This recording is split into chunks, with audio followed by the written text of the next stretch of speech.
Sheikh chilli और कुएं की परियां। एक गांव में एक सुस्त और कामचोर आदमी रहता था। नाम था शेख चिल्ली। काम धाम तो वह कुछ करता नहीं था, बस बातें बनाने में माहिर था।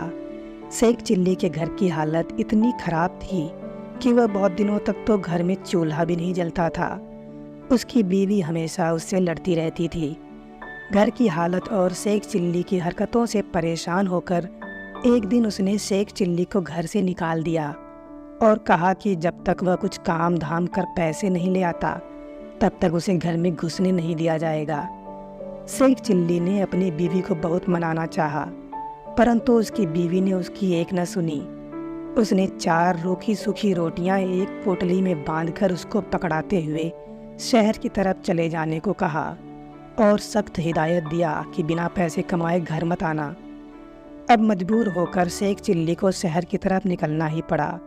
रास्ते में उसने सोचा कि क्यों न गांव के साहूकार से ही कुछ काम मांगा जाए, क्या पता उसकी हालत पर तरस खाकर वह उसे कोई नौकरी दे दे। पर साहूकार के दरवाजे पर पहुंचते ही उसके कारिंदों ने शेख चिल्ली को डांट कर वहां से भगा दिया। अब शेख चिल्ली के सामने कोई और रास्ता नहीं था। घर वह लौट नहीं सकता था क्योंकि उसकी बीवी ने उसको सख्त हिदायत दे रखी थी। थक हार कर वह निकल पड़ा शहर की तरफ।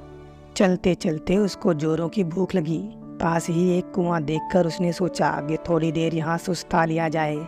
भूख तो लगी ही थी, इसलिए उसने बीवी की दी हुई पोटली खोली। पोटली में केवल 4 रोटियां थीं। भूख तो उसको इतनी लगी थी कि यह 4 रोटियां भी उसके लिए कम थी। पर उसने सोचा कि अगर चारों रोटी अभी खा लेगा तो कल परसों अगर काम नहीं मिला तो क्या खाएगा। यही सोचकर वह बार बार रोटियों को गिनता, 1 2 3 4, और पोटली में वापस रख देता। अब उसने कुएं की तरफ हाथ जोड़कर कहा, हे कुआं बाबा, भूख तो इतनी लगी है कि चारों को खा जाने के बाद भी पेट नहीं भरेगा। अब तुम ही बताओ, 1 खाऊं कि 2 खाऊं, 3 खाऊं या चारों को खा जाऊं। पर कुआं तो कोई जवाब देगा नहीं। उसने फिर कुएं से पूछा, हे कुआं बाबा, 1 खाऊं कि 2 खाऊं, 3 खाऊं या चारों को खा जाऊं। कुएं से फिर भी कोई आवाज़ नहीं आई। उस कुएं में 4 परियां रहती थी। उन्होंने जब शेख चिल्ली की बातें सुनी तो उनको लगा कि कोई राक्षस बाहर खड़ा है और उन चारों को खाने की बात कर रहा है।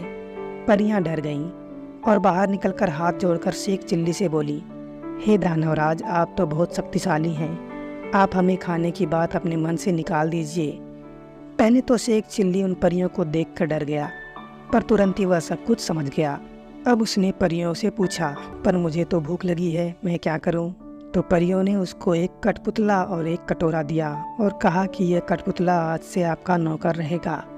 आप इससे जो चाहे वह करवा सकते हैं, और यह कटोरा जादुई है, इससे आप जो चाहें वह पकवान मांग सकते हैं। यह कहकर चारों परियां वापस कुएं में चली गईं। कठपुतला और कटोरा पाकर शेख चिल्ली बहुत खुश हुआ। उसने सोचा कि अब घर चलना चाहिए और अपनी बीवी को यह सब दिखाना चाहिए।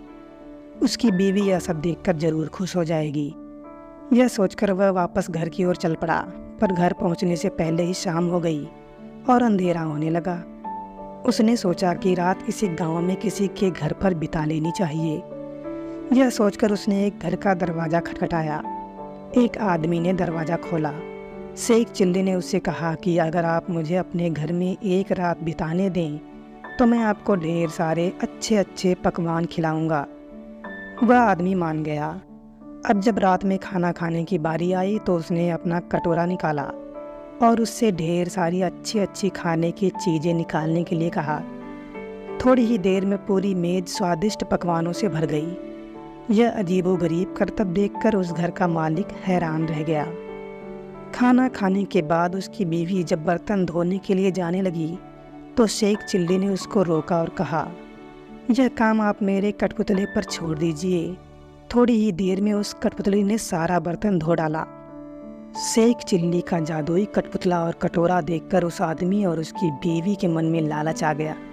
रात में जब शेख चिल्ली सो गया तो उन्होंने एक नकली कठपुतला और एक नकली कटोरा उसके पास रख दिया और असली कठपुतला और कटोरा चुरा लिया।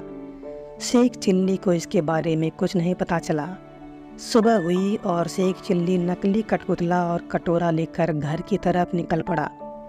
जैसे ही वह घर पहुंचा उसकी बीवी उसे देखते ही गुस्सा हो गई और बोली, अरे कामचोर, तू इतनी जल्दी घर वापस आ गया। तब शेख चिल्ली ने उसको कठपुतला और कटोरा दिखाते हुए बोला, मुझे जादुई परियों ने यह कठपुतला और कटोरा दिया है। यह कठपुतला हमारा सारा काम कर देगा और इस कटोरे से हम जो भी खाने की चीज़ मांगेंगे हमें मिल जाएगी। पर शेख चिल्ली की बीवी को उसकी बात पर भरोसा नहीं हुआ।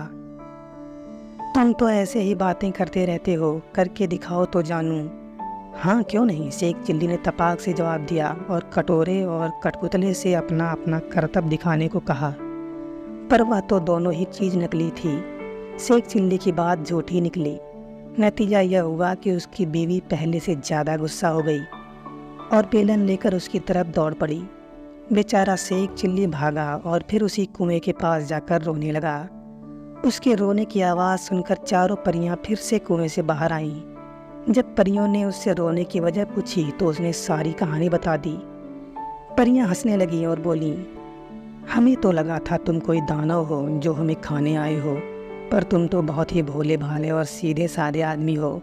घबराओ मत, हम तुम्हें एक जादुई रस्सी और डंडा देते हैं। वापस उस आदमी के पास जाओ और जादुई रस्सी से उस आदमी और उसकी बीवी को बांधकर इस जादुई डंडे से उनकी पिटाई करो और उनसे अपना कठपुतला और कटोरा वापस ले लो। इसके बाद परियां फिर से वापस कुएं में चली गईं। जादुई रस्सी और डंडा लेकर वह फिर उसी लालची आदमी के घर पहुंचा। इससे पहले कि वह आदमी कुछ समझता, शेख चिल्ली ने रस्सी को आदेश दिया कि इस आदमी और उसकी बीवी को खंभे से बांध दे। आदेश मिलते ही रस्सी ने अपना काम कर दिया। अब जादुई डंडे की बारी थी। शेख चिल्ली का आदेश मिलते ही जादुई डंडा उन दोनों की धनाधन पिटाई करना शुरू कर दिया। अब दोनों रोने चिल्लाने लगे और शेख चिल्ली से माफ़ी मांगने लगे। शेख चिल्ली ने कहा कि जब तक तुम दोनों मेरा कठपुतला और कटोरा वापस नहीं करते तब तक ये डंडा तुम्हें पीटता रहेगा। उन दोनों ने फटाफट दोनों चुराई हुई चीज़ शेख चिल्ली को वापस कर दी। शेख चिल्ली ने रस्सी और डंडे को रुक जाने का आदेश दे दिया। अब वह अपनी चारों जादुई चीज़ लेकर खुशी खुशी अपने घर को लौटा। शेख चिल्ली को वापस देख उसकी बीवी को फिर से बड़ा गुस्सा आया। उसकी बीवी ने कहा, कामचोर, घर के अंदर पैर मत रखना वरना बेलन से तुम्हारी पिटाई करूंगी।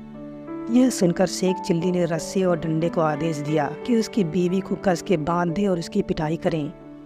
रस्सी ने कसकर उसकी बीवी को बांध लिया और डंडा लगा उसको पीटने। बीवी लगी रोने और उसने शेख चिल्ली से माफ़ी मांगी। तब जाकर उसे रस्सी और डंडे से छुटकारा मिला।